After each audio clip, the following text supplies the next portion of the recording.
Hello, and welcome back to Not Fintech Investment Advice. My name is Alex Johnson, and I am joined, as always, by the wise and powerful author of Fintech Brain Food, Mr. Simon Taylor. Simon, great to see your face again. Great to see your face, sir. Most people can't see your face. They're listening to this. So thank you, everybody, for listening. I love doing this show.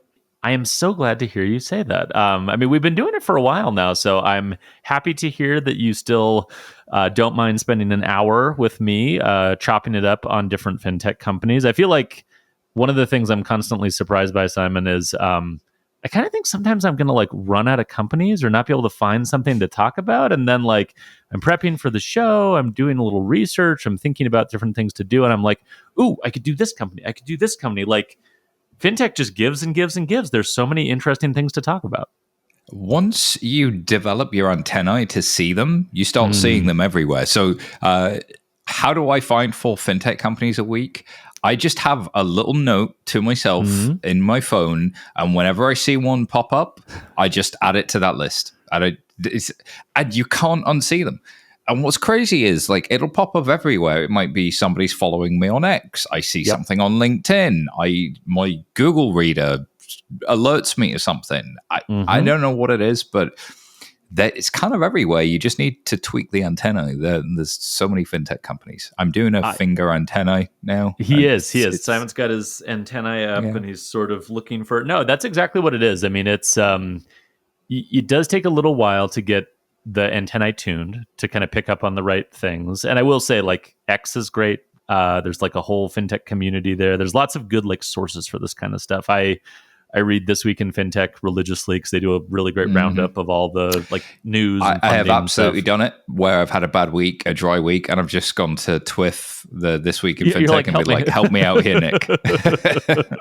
So we appreciate you, Nick and team, because we definitely rely on lots of others in the ecosystem. Simon, as always, we're not going to give investment advice, but we are going to talk about companies that are interesting to us and sort of share our perspectives. As my valued co-host, Simon, I would like you to go first. All right, you might spot a theme with my 2 companies today. The first one is called Rail. Rail is a stablecoin money movement API. You can move money internationally with stablecoins using its infrastructure and its APIs. They help neobanks and fintech companies build bespoke workflows and use cases. Now, you immediately wonder, wait, doesn't that sound an awful lot like Bridge, like BVNK, like a lot of other folks?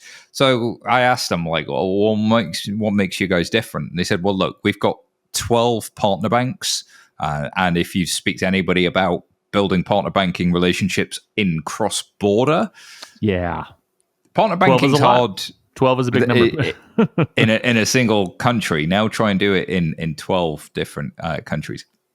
And they're focusing primarily on B2B flows. So we're not talking about just payouts. We're not talking about remittances. We're talking about businesses and commerce. And I thought that was interesting. And they said in the past 12 months, they've processed $11 billion of transactional volume. So that's a meaningful amount of volume. It's definitely not nothing. It's not Stripe's 1 trillion. it's 10 basis points of that, but it's also not nothing, and it's a growing trend. So what say you, Mr. Johnson? B2B, it's done quite well for Wise. It's been a growth engine for some folks. B2B cross-border, do you see opportunity here?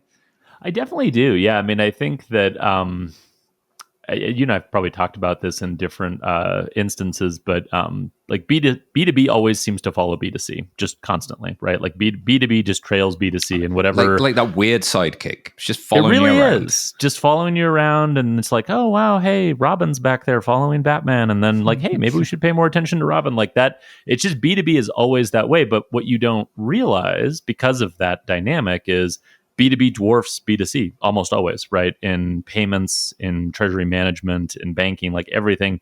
B2B is just so much bigger in terms of volume, payment flows, transactions. And so I think that it makes a lot of sense to sort of jump the stablecoin conversation directly to B2B. And obviously, and you and I have written a lot recently about stablecoins. So listeners are probably familiar with our general thinking on the subject. But this idea that there are use cases for stablecoins where they actually are a better alternative to existing rails. Cross-border is number one with a bullet, right? Like that is still the sort of, I think, number one, clearest, most obvious example of where that adds a lot of value. You can dig into how correspondent banking works to get a flavor of like what the alternative is to it, but it's pretty unpleasant. And I'm glad you mentioned Wise, right? Because I've actually spoken to some of the folks in this company, including the folks at Rail, and they're pretty clear-eyed about where they add value and where they don't, right? I think anyone who's actually trying to sort of build stablecoins for non-crypto use cases, right? Stablecoins sort of play its own whole role in the crypto ecosystem. That's sort of one version of it. People who are building more in sort of the off-chain world and trying to sort of enable other use cases, they're pretty clear-eyed about, look, like we don't necessarily think what we're doing is that different from an overall cost perspective than what Wise has enabled. It's just stablecoins allowed us to catch up to that much, much faster and to be able to jump into that world much faster. That's obviously why Stripe was interested in Bridge, I think, as you've covered in numerous times on your podcast and in the newsletter. So I like this. I also think the other thing I've taken from the conversation I've had with the folks at Rail is there is also a very sort of practical streak around, look, stablecoins are a really great rail. It doesn't necessarily mean it's the only one that will use or support or integrate, right? And so the idea that we don't want people to use this because it's stablecoins, we want this to be used because it's the best solution for B2B cross-border transactions. And stablecoins are probably going to be something under the surface. We actually don't ever want anyone to know they're using stablecoins to facilitate this transaction.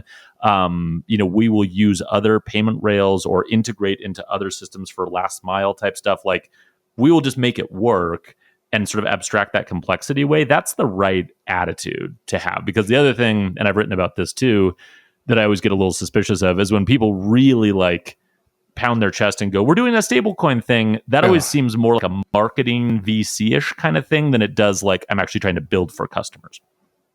Yeah, it's the answer stablecoins. What's the question? Is not a useful starting point. I spoke to another founder at a company called Nelos, Aitan, and he said, "I'm in a game of bips and speed. So I'm going to get you slightly better basis point pricing, and I'm going to get your money there faster. If I can do that for you, you don't care how I do it. You care that I did it. And what I care about is that I made a margin on the process and I didn't take undue risk in the process. So like all things, the competitive advantage is being able to do it better, faster, cheaper. And in the better is in managing the compliance of the last mile with some of this stuff is extremely difficult because you're dealing with banks in other languages, in other parts of the world. That is kind of non-trivial. So yeah, the stablecoin is the answer. What's the question? Just kind of goes away. And there are a lot of people, because stablecoins are hot, looking for stablecoins. I literally filled up an entire 4 fintech companies with stablecoins this week. I could probably do it next week. I could probably do it the week after. Well, there's just so many of them. Speaking of our friends at This Week in Fintech, didn't they launch a stable specific newsletter, right? That's coming out every week. Like, I mean, there is so much news and sort of entrepreneurial activity in this space. And, this was happening before the Stripe acquisition of Bridge, but like when Stripe spends $1 billion on something, people tend to sort of flock to that thing as well. So I do definitely think that it's gathering a lot of attention. But yeah, to your point, like it has the potential to be a better answer in certain areas. And I guess the question I would have for you, just to sort of round this one out, Simon, is none of this really solves for customer acquisition. Right. And one sort of just open question I have, and I honestly don't know the answer to this. I'm just sort of like floating this out because it's the thing I'm confused by, is when especially if you're like a small startup and you're building a global, sort of cross-border B2B payments infrastructure company, how do you think about go-to-market and customer acquisition? Because the people who are going to be benefiting from and using your infrastructure, just as you're sort of illustrating the problem, they're scattered all over the place. They speak different languages. They don't all like go to the same places. So I imagine it's sort of a partnership driven strategy where you're looking for people who are sort of touching parts of these payment flows already and then trying to offer them better infrastructure. But do you have any insights on, like, from a go-to-market customer acquisition perspective, how these stablecoin infrastructure companies kind of grow? How does that look? Yeah, that's probably the most interesting part of the whole space. Is the answer really, really varies. So if you look at somebody like a Bridge. Bridge and BVNK actually are quite similar in that their customers are large Western companies looking to make typically payouts and maybe collections to long tail markets in the global south, like Deal doing payouts to contractors in Latin America. Or in the case of Bridge, SpaceX is one of their biggest clients. You're using Starlink anywhere around the world, and you can pay in dollars, and Starlink gets paid immediately.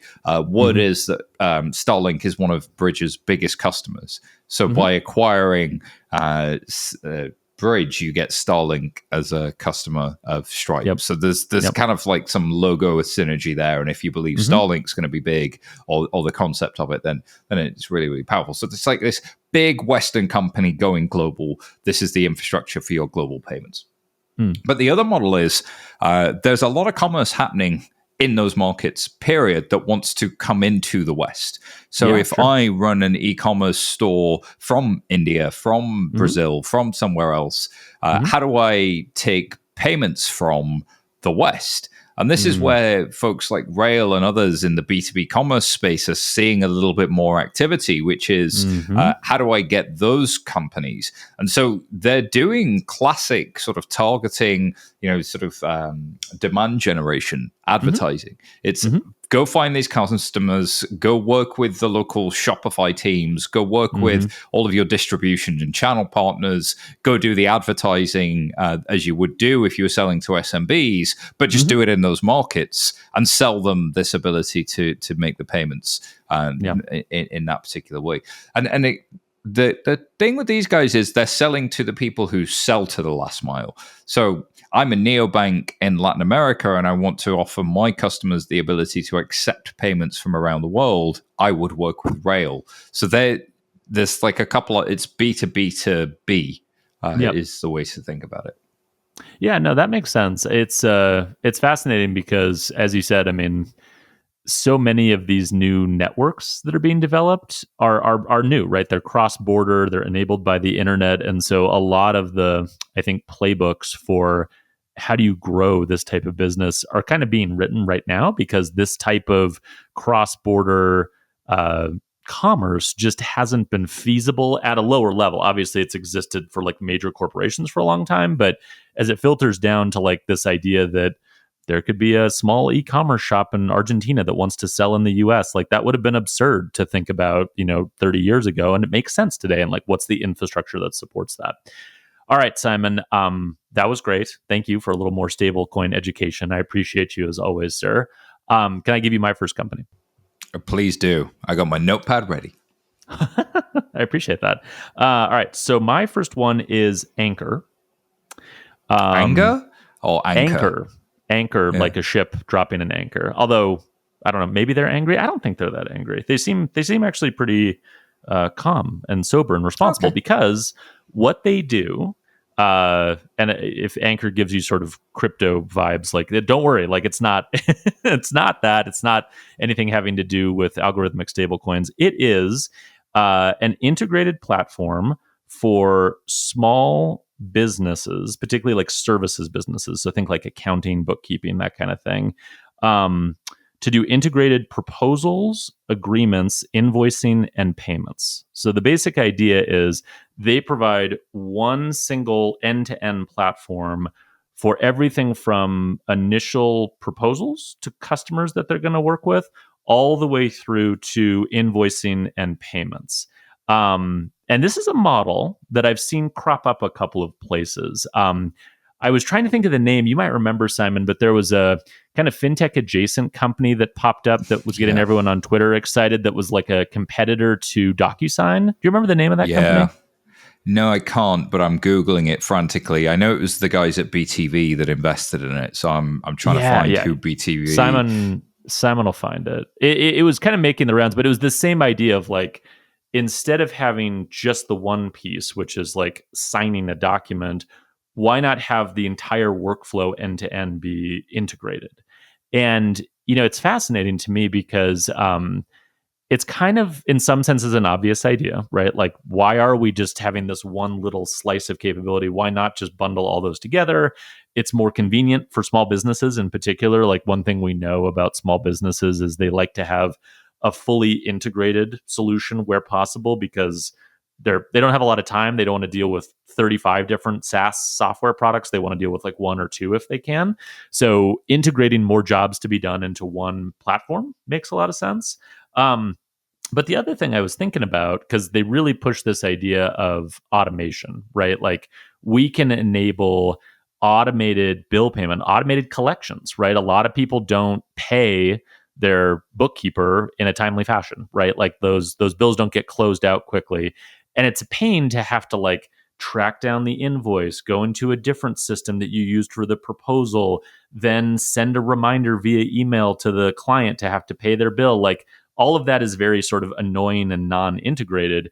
By integrating it together, you can automate things like collections. So you can just have the system automatically send emails, and it has all of the context for the entire relationship with the customer. And context is kind of, I think, the key word here, because Simon, as you and I have talked about a lot on this podcast, like, all of these workflows that we talk about every month are all going to get eaten to some degree by AI and AI agents, right? And to me, when we think about AI and we think about automation, the most valuable places for that to be applied are the places that have the most context on what the workflow is and all of the data necessary to act on that, right? And so as I think about where these things can add a lot of value, I think they have a great deal more value if you have a very large surface area for them to play in, right? And to like apply their intelligence to. Whereas if you're just handling one little slice, if you just have a wedge product that does this one piece really well, that's great. But the ability to get that 1+1=3 sort of leverage using AI and using other forms of automation, it's just less because the surface area is less. And so I wonder if we are going to see more sort of integrated by design solutions that handle a larger portion of the workflow and then create the space for more of that AI and automation. Does that concept make sense to you?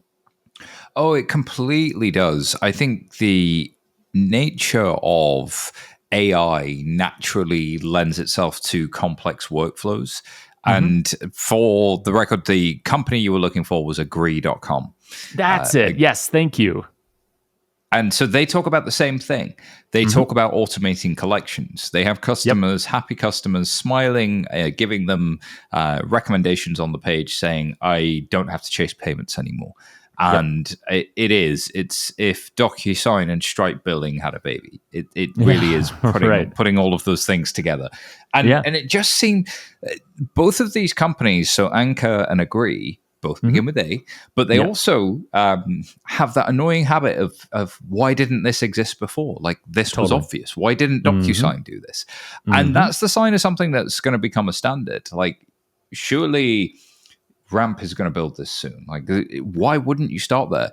What I think is fascinating about this is they've kind of gone upstream. They've gone ahead of where you start to send out the invoice or even create the invoice, which a lot of neobanks have moved into, to the agreement, which is where you're often, will people start going up into the CRM? Will they start going up into marketing? Like, how early in the, like, touching this customer do you go? Because the more of these workflows you can start to tie together, to your point, the more context you have about the agreement, the more context you have about the payments. But getting to that means you need the agreement, you need the data, you need the underlying missing pieces to kind of glue all that together.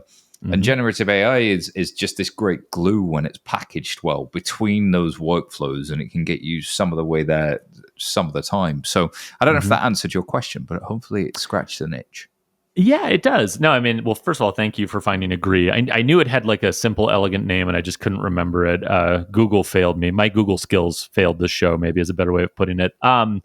And yeah, I mean, I think that it's just fascinating. When you pull on that thread, it's really interesting, right? Because it's like, well, you can just go further. You can go all the way up into marketing, prospecting. Like you can like eat the entire life cycle. And there probably is diminishing returns at some point, right? You can't be like great at everything. But I think we've had a few different companies over the last year, 18 months that we've talked about that are sort of trying to take this like, there's a value in bringing all the pieces to the table to start play, which is just very different than the classic sort of SaaS VC-backed company model of disruption, which is like wedge product, do one thing amazing, and then sort of expand from there. And that works, but I do wonder if like the strategy for breaking into a market might be more defined by integration than by best of breed. And that would be like a big change. And I wonder if it's somewhat the function of sort of AI and automation and like this need to have more context and more data, but also it might just be kind of the cycle of how these businesses evolve, and just sort of like maybe it's a macro reaction to there are so many great wedge products out there, but I don't have anything that's integrated or solves my problem. The other thing that these guys do that I just caught my eye and I thought was interesting, and again, it's like sort of zig when everyone else zags kind of a thing.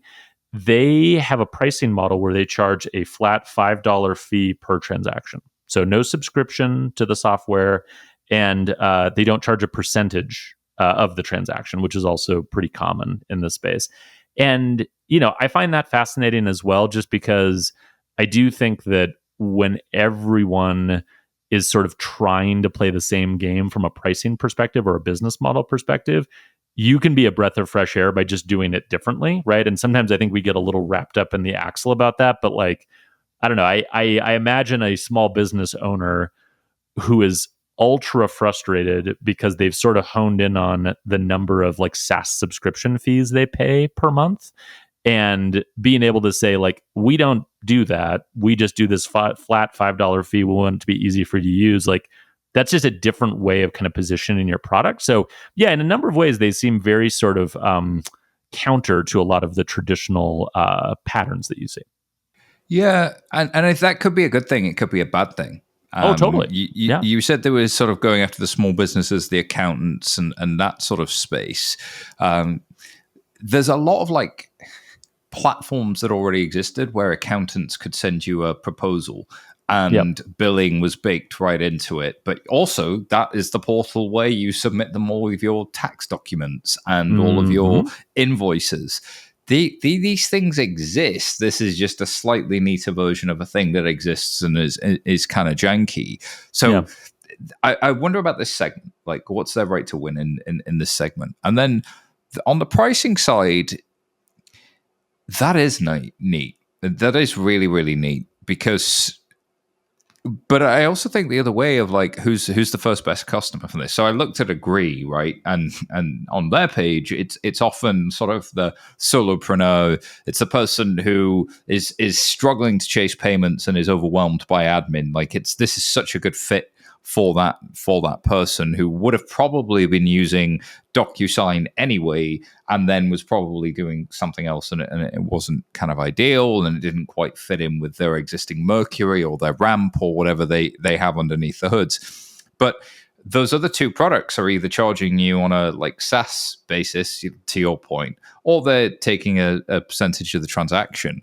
So how many agreements, how many anchor documents do you need to be doing at $5 per transaction per month for the customers to kind of add up to you? Probably not many. Like, what's my cost of acquisition on a customer? And then what's my kind of servicing cost? Well, servicing software, it doesn't cost me anything.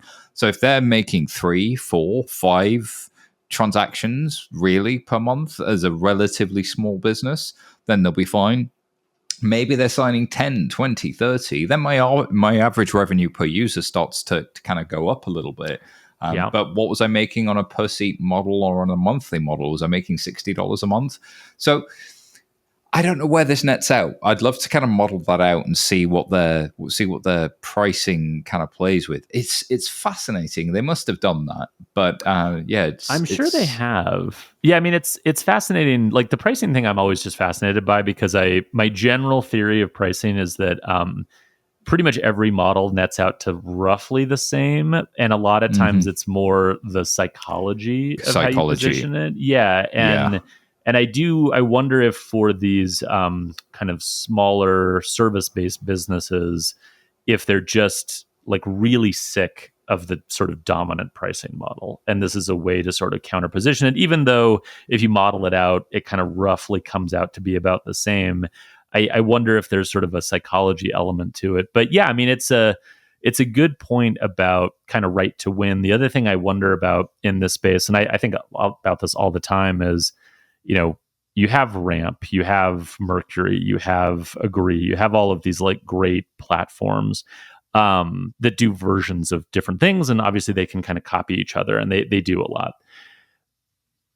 I wonder how defensible a moat you can build in this general area by specializing in a segment of businesses. And again, it probably has to do with like how sort of different the workflows are for one segment of businesses versus another and what jobs to be done you're tackling. But like using collections as an example, I've always sort of felt like collections works a lot better when it's tuned to the thing that you're collecting on and the customers that you're serving. Like it's generic collections, I think, work a lot less well than ones that are sort of tailored to like the customer, the life cycle of the transaction, the amount owed. All these things are kind of bespoke to the product or the industry. And so I wonder if like it's more on the back end where some of that competitive moat kind of creeps in, where it's like, yeah, you could use, I mean, shit, like Intuit QuickBooks does this, right? Like it'll sort of handle all of these different jobs, but it's designed to sort of be, a B- for everyone rather than like an A for a very specific segment. So I wonder about the defensibility if you sort of specialize in a particular vertical or industry. And I honestly don't know the answer to that. That's just a theory. Yeah, well, and also the capped upside by specializing in that vertical. That's exactly right. There's a whole big debate at the moment about how do you price for AI agents in bunny ears, because the per seat model people have grown tired of, the subscription model people have grown tired of, and there is a move towards pricing on outcomes. So yeah, I've seen that. If the human labor was X per hour, then the agent is Y per hour for a similar sort of outcome. So the outcome here is your agreement is done and your payments come in a little bit faster. I could see something where AI is making this process from creating the contract much faster, to creating the recurring billing much faster, to chasing the payments and the money getting in much faster. So what value is that unlocking for you in terms of time saved, and what's that worth to you versus having a financial controller do it for you or something along those lines? Yeah, no, I think that's exactly right. And just last point on this is to your point about like capped upside. There's a whole conversation that needs to be had at sort of a tech industry level about how we sort of finance all of this stuff, because I think the dominant VC thinking of this is too small for VC, therefore it's a bad idea, therefore it shouldn't exist and no one should build it. Like I got really tired of that over the last 10 years. And there's a whole bunch of sort of vertically specific software that I think should be built and has a really good prospects as a business, but probably doesn't fit the way that at least most VCs think about the math of what they do. And so I'm curious to see, particularly as, I don't know, I saw a tweet from, maybe it was Frank Rotman at QED, who was sort of talking about we're going into a risk-off era rather than a risk-on era, which we've been in. Everyone sort of adjust your scorecards accountingly. Like maybe the shift in the macro environment will sort of change the way that funding works. But I hope that some of these little kind of capped upside plays still makes sense for people to pursue. Yeah, I don't know if we're fully risk off just yet. We might have a little room to run, but well, it depends on if tariffs are happening or not, Simon. It changes. Yeah, we'll see. I think we got a little bit of time, but we will end up in risk off, and there's a trend happening underneath the surface when that happens, because we've seen this movie. If anybody remembers 2022, it sucked. It was not fun. That will come back again. And when it does, there's a new type of firm being launched by VCs and former VCs, which is just going around buying up all of these small businesses as distressed assets. And it's like a modern day take on PE. They're just good businesses. They're good internet businesses, but they have capped upside. So buy a bunch of them. And they're profitable. It's great. But they were just backed with this ZERP era VC model, which is not true VC. Not the Bill Gurley of the late 90s, early 2000s. Yeah, it's just spray money around. Yeah. Because the AUM model of venture capital, where you raise $3 to $5 to $7 billion funds, can only be deployed in so many places. There is only so many great companies in the world, so there's just got to be a limit to that. So you have to do different things, and you become a crossover fund. But you also do this. You also buy into different things, or you start buying into internet infrastructure, which you see with Stargate and data centers, and going into robotics and many other things. So it's changing shape, and the software company of old is also much cheaper to create than ever before. That's right. With AI. That's right. With the new tooling. So let's see where it goes. I like it. All right, Simon, give me your second company. So I pivoted because I was going to do another stablecoin company, but I want to do something a little bit more Alex Johnson. So okay, that's fair. That's fair. Here's something a little bit more esoteric. So imagine Alex Johnson being code for esoteric. It delights me, actually, Simon. Thank you. You just love a slightly off kilter thing that surprises you. Might not be the biggest company in the world, but is interesting. So yes, I think this fits the bill. Okay. I don't even know how to pronounce it. I think it's Sencillo, Sencillo. So imagine home equity loan financing, or HELOC, meets school fees. Ooh. So it helps parents spread the cost of daycare and private school fees in the United Kingdom in particular by unlocking their home equity. Spread those fees over a longer time period than the 2 or 5 years the kids in that particular school, to make the short-term costs lower by unlocking that home equity. And then you use kind of the various documents from both your home and the school to be able to ensure that that's what the funds are going to. So it's partially verified. And this struck me because I know it's kind of similar in the US, especially in some of the metropolitan areas, but childcare fees are often higher than a mortgage. And they're crazy. Those fees are about to be subject to an additional, or a full 20% sales tax in the UK. So they are not tax deductible at all. So they're just about to increase by another 20%. So, if you're ultra wealthy, doesn't matter. That kid's going to be fine. But many of the middle class striving families, a lot of immigrant first and second generation families, really bend over backwards to try and get their kids into private schools, to give them a ticket to play the game, to get them up into the market. And maybe unlocking home equity is a way for them to do that, especially if they came in and bought their home 10, 15, 20 years ago, or they have some family equity there. So what do you think of this model? Because I'm really conflicted on it. It's a really good question. So I'm conflicted as well. The conflict stems from the fact that I've learned to be very suspicious over time when the wedge for a product relates to affordability issues, right? Because that can drive negative selection, or adverse selection, that can potentially lead to kind of predatory outcomes, right? Where you're sort of taking advantage of someone's desperation to be able to afford something that they maybe just should kind of reassess trying to buy in the first place.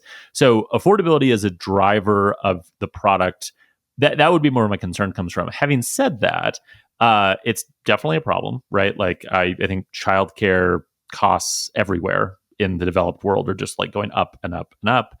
I mean, this is sort of fintech dad podcast for a second, but like we both have kids. It's really expensive, right? And you don't even have to be opting for like the platinum tier version of childcare, which can be a little silly actually. But even just like kind of run of the mill, kind of medium childcare is incredibly expensive. And so tying that together with sort of a novel way of unlocking access to liquidity, I'm, not opposed to that at all. I think that concept makes sense. We do see, at least in the US, lots of examples of home equity as sort of a vehicle for that liquidity, right? Because historically, the challenge with home equity is it's really expensive for banks to do, right? So they don't really tend to like home equity relative to other products.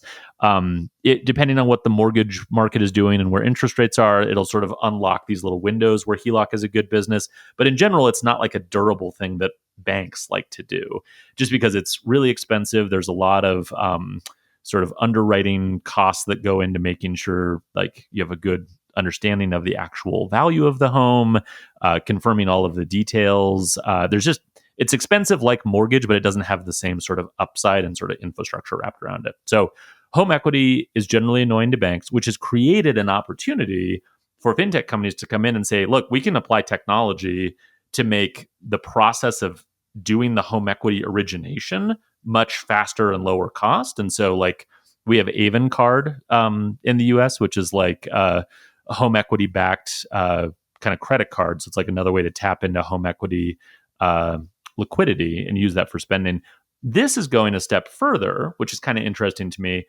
It sounds like by tying home equity to the specific thing that you're spending it on, right? So you see this sometimes in lending where the money is being confirmed for a specific thing. And Yes. we do this in mortgage, right? Like when you get a mortgage, the bank gets verification that you're taking that big check that you got from them and you're actually using it to buy a house, not something else. So that form of lending where you're confirming what the funds are going to, that's very common.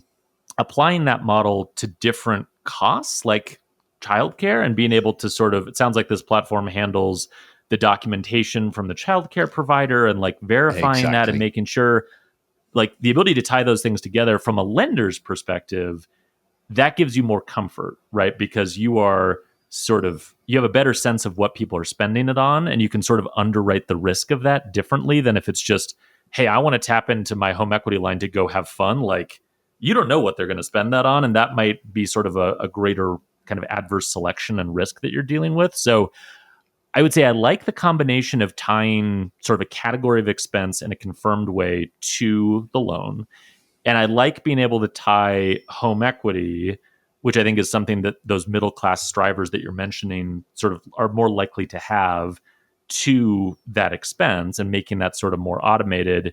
I guess the question I have is just how big a market is this? It seems very niche, like in a cool way. Like this is a perfect fit for a segment of the population. How big is that segment? Can you capture close to 100% of it? Is this something that you sort of white label and make available through all the other channels where people are going to, get home equity loans? Like, how do you even like acquire a customer by saying, look, it's likely that you have kids and that you're worried about childcare expenses and you have a home? Like, I'm sort of trying to triangulate on like, how big is this customer segment and how do you get to them?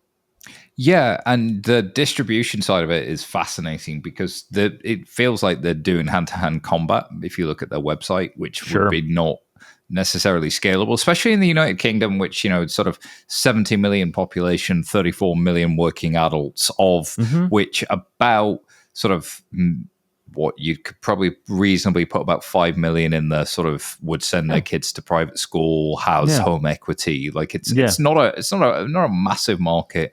You're going to address 1% of that. You got a 50,000 conversion rate per year.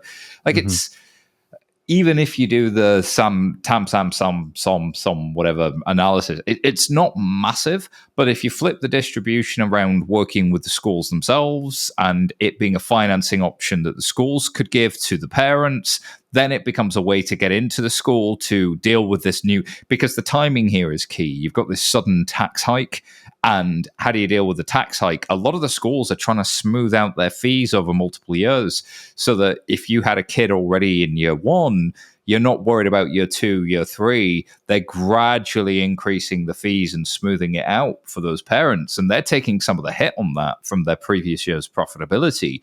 So the schools have an incentive here to be able to do something on the childcare side that I think is kind of unique and circumstantial. I also liked your point about adverse versus positive selection. If you think about these families that would be wanting to take out a loan to send their kid to a private school, that is a positive selection signal that person is going to do everything they can to pay something back. The kind of person that is conscientious enough to try and push their kid through private school and make it work is probably somebody that's going to pay back a loan. So I've not seen home equity loan financing at all in the UK. So I think you're really pushing hard against something. But then there's a lot of stuff popping up in the UK in the last sort of 2-3 years that I hadn't seen before. We have a lot more Wendy's now. Suddenly we have Popeye's chicken. I wouldn't be surprised if Chick-fil-A moves in soon. Like literally brands that I only ever saw when I was like hanging out with you crazy Americans are now everywhere around me. Maybe it's a post-Brexit thing. So who knows? We might get home equity loans too.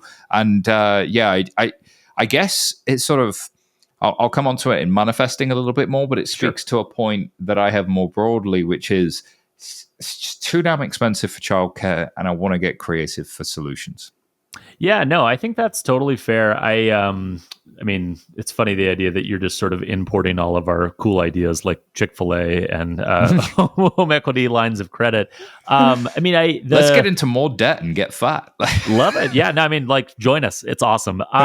You're just gonna love it, Simon. Yeah, I mean the the home equity thing is positive selection, right? Because to your point, you're sort of combining two different populations that are probably pretty good from a risk perspective. One is parents who are ambitious for their children and want them to go to private school. Okay, like that's probably a pretty good bet to take. The other one is, hey, they already have a house and they've built up some equity in it. Like that probably took some work and some like planning and some financial management. So you're sort of like fishing in the combination of two pretty good pools. So I like that from a risk perspective. I will warn you, Simon, a thing you should not import to the UK, which we already have in the US, are home equity investments. So like a key distinction here that's interesting to watch out for, and the CFPB actually put out some information about this recently, which I was glad to see. You can do a loan against someone's home equity, or you can essentially buy a portion of someone's home equity in exchange for cash. The loan option is much better and much safer and much sort of more clearly regulated. The home equity investment contracts, that's been kind of a little fintech innovation in the US. I am not a fan of that because that then gets you closer to that line of kind of being predatory, where essentially you're capitalizing on someone's desperation to buy the equity and upside that they otherwise would be able to realize themselves. So I would prefer to see these types of things structured as loans rather than as equity investments. But in home equity, you do see people kind of flirt with that line a little bit. So we'll see if that evolves at all now that we're in a different regulatory environment. But that's another kind of trend to watch out for to our friends across the pond. I'm always here for the watch outs. I'm watching out for your final company. Hit me up with who you've got. All right. Well, mine is both a continuation of a theme, as we've been talking, and it is also, I think it's esoteric. I think you'll like this one. And this one's called ClosingLock. And I'll describe the problem in the US. I'm guessing at least some flavor of this has probably popped up in the UK as well. Wire fraud in real estate transactions is a huge, huge deal. It kind of came out of nowhere. I think from what I understand, it's really become prevalent in kind of a post-COVID environment, but it's similar in a lot of ways to like the rise in check fraud, which is like when technology and people and systems move in one direction, fraudsters are like, "Ooh, hey, look, a soft target over here." And so like an unforgotten corner of fintech and financial services is all right, we're going to buy this house. We have a loan, we have the agreement, everything's all set. And now we actually need to transfer the money, and we need to run this transaction through the title company. We need to transfer money from a bank. We need to, make our down payment. All of these sort of components that go into the final last mile of a real estate transaction. Well, it turns out, not surprisingly, I guess, that a lot of the systems that are used to do that is literally just, the title company sending you an email and being like, hey, here's the wire instruction for where to send your down payment.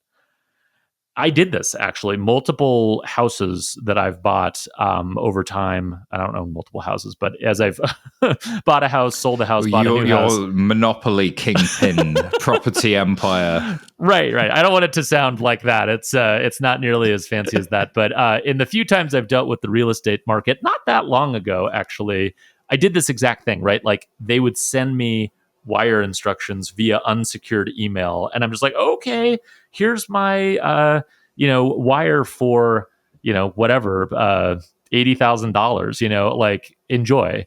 And turns out that's really easy for fraudsters to get themselves into the middle of. And they have been doing that. In fact, in 2023 in the US, there was something like $3 billion in losses due to about 31,000 fraudulent sort of transactions within that last mile of real estate, which averaged out to about $143,000 lost per transaction, which is crazy. And what ClosingLock does is they basically provide a secure real estate payments platform. And so it's just a system for identity verification, for document upload and verification, and for secure payments. And so fairly straightforward, fairly simple. There's not really anything that I look at with this one that's like revolutionary. A lot of commercial payment systems work exactly like this, right? Like it's a system that both parties can access. It verifies your information. Remember when Citi accidentally like fat fingered a number and sent like the wrong payment to something? Like those types of systems exist. Obviously, they are subject to fat finger errors, but like we've had these types of electronic systems with verification and safeguards built into them in all other facets of financial services for decades, but we haven't really had it in real estate. And so that's what ClosingLock does. They actually, as a part of using their system, provide insurance on the payments up to $2.5 million. So essentially, if you use their platform the way it's designed to be used, and it does all the verification of identities of different parties and all the things it's supposed to do, they're comfortable insuring those transactions up to an amount, which creates that like level of comfort.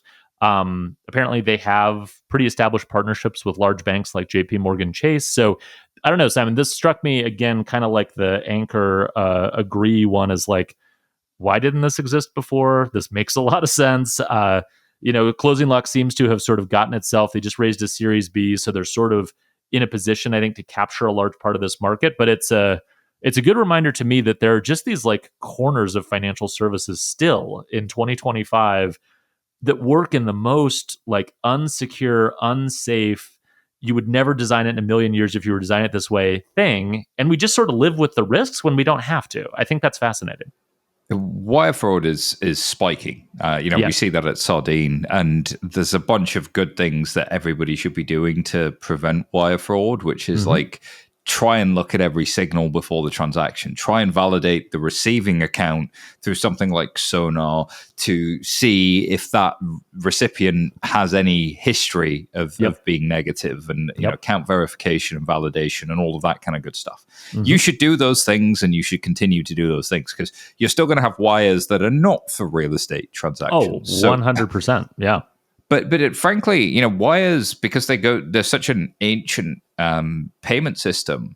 They are. It is not really built for this type of fraud.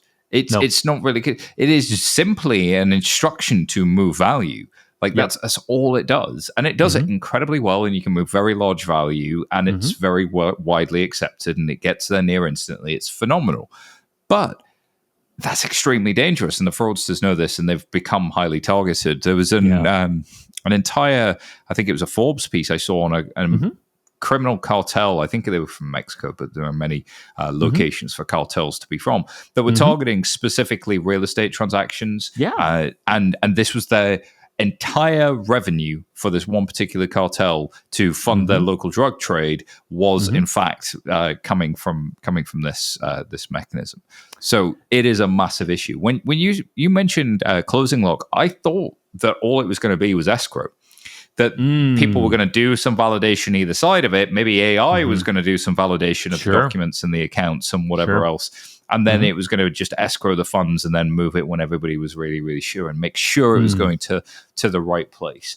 But I do think, sort of like the 2 checks that you get from WhatsApp or iMessage or whatever, the 1 check, 2 check, and then blue.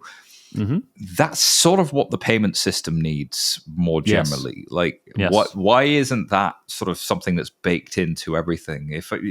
I'm going to flip to manifesting, but that was kind of the thing that I think is really, really key is we need more trust in the financial services system. We need, if we are moving to more real-time payments, more instant payments, large volume payments, then we need confidence that where it's going is going to the right place.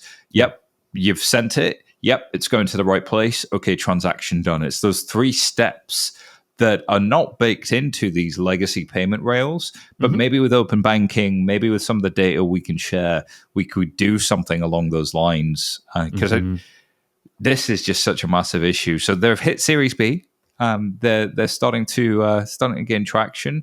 Do you think that they're going to distribute via realtors? Are they going to distribute via the banks? Like, how do they get their customers? Yeah, no, it's a great question. I mean, they talked in the press release about distribution partnerships with banks like JP Morgan Chase, and so I'm guessing that's probably a big one. And it makes sense, right, if you think about it, because whether the bank is the mortgage lender or the bank is the deposit provider of the customer who's about to send their nest egg to use as the down payment for the home that they've always dreamed of buying, like there's quite an incentive, I think, on the part of banks to make sure that, like, I mean, shit, the biggest payment I've ever made was for my house, right? Literally, like that's the biggest like dollar transaction that I've ever sort of authorized. Probably worth investing if you're the bank and making sure that your customers are authorizing the right transaction and are like 100% sure that it's going to work, and even that the transaction is insured by the platform that you're doing it through. So I'm guessing bank is probably a big distribution channel. It also definitely makes sense for real estate agents, for title companies. So there's probably kind of multiple ways to do it. And it sounded like, from my sort of glance at their website and reading through some of their materials, they are trying to think about like, what's the more expanded version of this? Like if we start by just trying to stop wire fraud, which it sounds like they've already been pretty successful at doing at a pretty large scale, what are the other things that we can like back into? Are there ways that we can speed up the transaction? And if we speed up the transaction, is one party willing to pay a little bit more for the transaction to close faster? So there's probably sort of expanded things they can do once they get these payment flows. So in a lot of ways, it also strikes me as a kind of classic example of wire fraud in real estate explodes, becomes a huge problem. Everyone realizes they have no technology necessary to do this. Someone gets to the market first and captures that like hair on fire problem. And then they use that as the sort of beginning of a right to win in a larger set of like opportunities within that space. And, the thing that's cool about real estate, just from like if you're a founder and you're thinking about places to play, it's cyclical, right? Like that's the unfun part, and rates and other things really affect it. The nice thing is, when it's booming, there is so much fat on the bone, right? Because these are huge transactions. Origination fees are huge. Like there's a lot of margin to capture, right? And everyone from Black Knight to Equifax sort of has made a ton of money in real estate by sort of going after those very large margins. So I think that's the other thing here is, this is probably one of those products where they could just make up a price. And I'm sure all the companies they were talking to were like, yeah, no, we're happy to pay that. What's it worth to you to not lose $143,000? Right. Exactly. Like it's going to be a big number, right? And probably more than $5 a transaction. So I think that is interesting. It'll be interesting to see if they have some competitors or if this becomes more of just a standard way that this works in the future. Simon, before I let you go, you've hinted but you haven't fully said what you'd like to manifest for the future of fintech. Yeah, so I started out wanting to manifest something around just the cost of living and childcare generally being a real kind of key area. Mm-hmm. But I want to see if we can find the way to reorient the center of gravity in pricing. What do I mean by that? There's this idea that your margin is my opportunity, but that plays from the institution doing the lending to the customer. The customer is there to be profit maximized. And that's capitalism. Like, it's okay. And in a competitive market, that margin should be competed away. And I understand all the Adam Smith stuff. Like, I get it.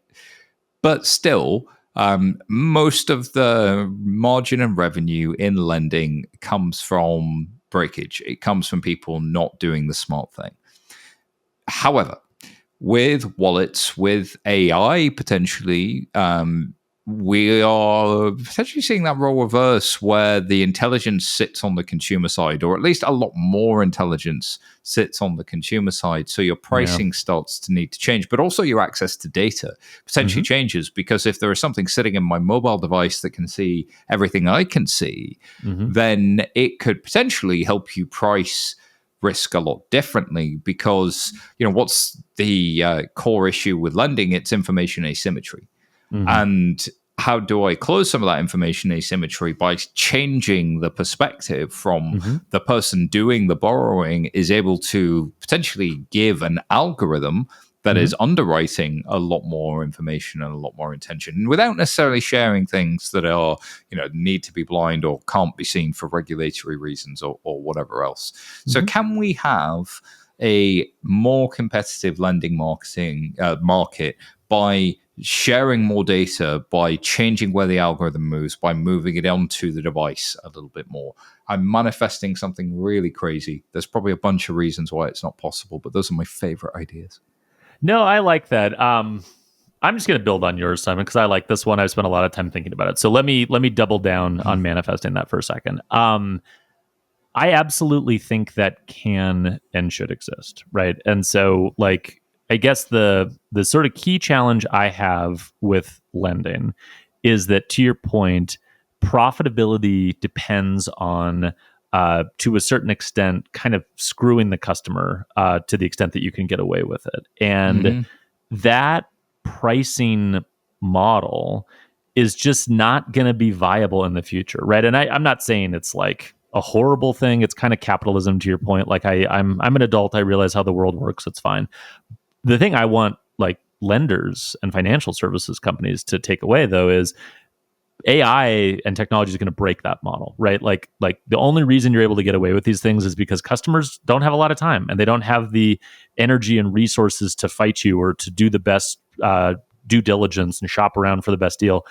Technology will wipe away that advantage that you've had over customers for decades. And by the way, it will force you to be a lot less lazy as an organization, because you don't have that margin that you can just rely on and just sort of build a bunch of, like, kind of cost centers around and be like, it's fine. We can do this. We can throw a big party at Money 2020 and waste all this money. Like, it doesn't matter. Like, look at how great our business is. Like, that's going to change. And so when that changes, I think, Simon, to your question, the thing I wonder about is, how do you outprice your competitors, right? How do you build, like, a durable advantage with customers? And to me, it's exactly what you said, which is you need to earn access to things, to data about them that no one else knows.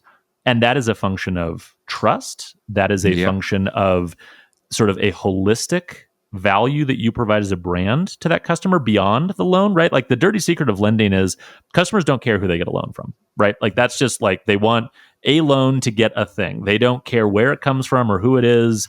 I'll get a mortgage from whoever gives me the lowest rate. It gets sold to someone else. I don't care. Tell me where to send my payment. Like, lending is a very unloyal business. It's going to have to become a relationship business. And when it becomes a relationship business, I think you're right. And we already see this with open banking and cash flow underwriting to an extent. The question is going to be, how can I leverage that relationship to have the customer share things with me that they don't tell other people or that other lenders don't know, that gives me an advantage in giving them the best price and keeping them as a customer. And I don't know exactly what that looks like. It probably does relate a little bit to on-device information. I could totally see it being sort of wrapped into like larger ecosystems that customers live within, like an Apple or something like that. But regardless of how you get that relationship and that data, that's going to need to be the way lending works, because this whole idea of like, I can acquire a customer, hope that they don't shop around, and then just sort of live off of the margin, that is going away. And if you don't think so, you have your head stuck in the sand. So we all need to adapt to that reality. Here, let's adapt. Fairer pricing for all with better data that I can permission and be in control of. Oh, maybe I'm utopian, but what can I say? I sit in Europe. We just we just love a bit of utopia. You guys dream big dreams. Well, I appreciate it as always, Mr. Taylor. We will get back together and do this again. Hopefully, I'll get more opportunities to see you in person again soon. But until then, be well. Thank you, sir. Thank you, sir.